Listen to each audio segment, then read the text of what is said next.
Parental alienation is becoming more and more prevalent in divorce cases. I've seen it for years. They've just put a title on it now, and the psychologists have labeled it, but it all amounts to the same thing.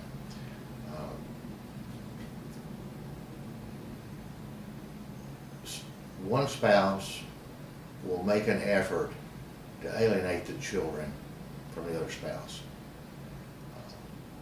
It can be subliminal messages, unconscious messages, or outright lies or statements about the character or the conduct of the person. Don't be surprised when your child turns on you. They are looking for a bond with both their parents, and if the primary parent is alienating, they will bond with the aggressor. Depending on the age, maturity, sexuality of the child, but in large measure it happens. And when it does, the best thing you can do is let it go.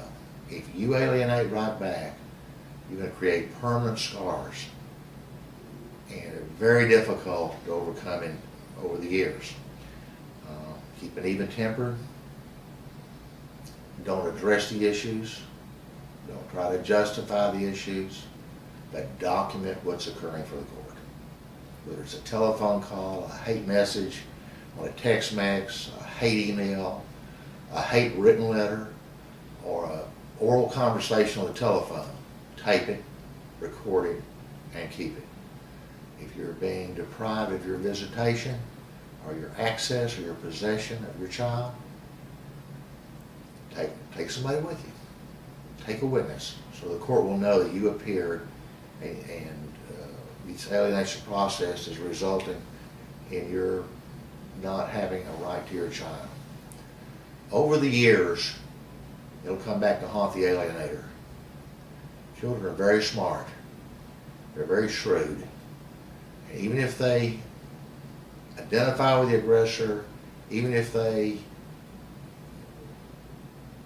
show emotions that expresses that of the aggressor, over time it will pass, and they will be very resentful to their parent who did that. And if you give them a back door, a way to not have to fight on your end of it, they will appreciate that for many years. Just keep your child's best interest at heart all the time, and understand that they can't pick a side. Right? They don't care if it's right or wrong. They don't care if the mother's right or the father's right, or the allegations against the other. They don't care. They want two parents. And the fact that you're getting a divorce has nothing to do with their feelings about their home and the stability of their family. Always show up every time on time for your access, whether it's going to be there or not. Keep a diary and keep a record so your lawyer can properly prosecute for you and enforce your rights as a parent.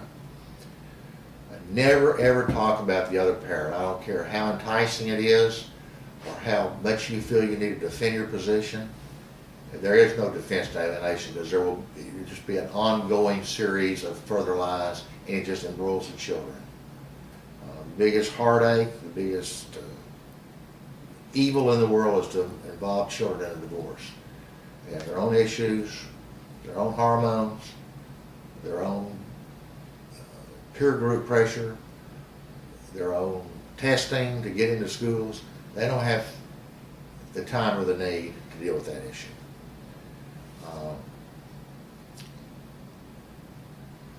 There's no guarantees that there won't be permanent scarring on this, but the best approach is to use psychological evaluations, counseling, third parties to talk to your child, because it's safe for a parent to talk to a third party. Whereas if they talk to one or the other parent, whether it's right or wrong, they're taking a side and they're cutting themselves right down the center.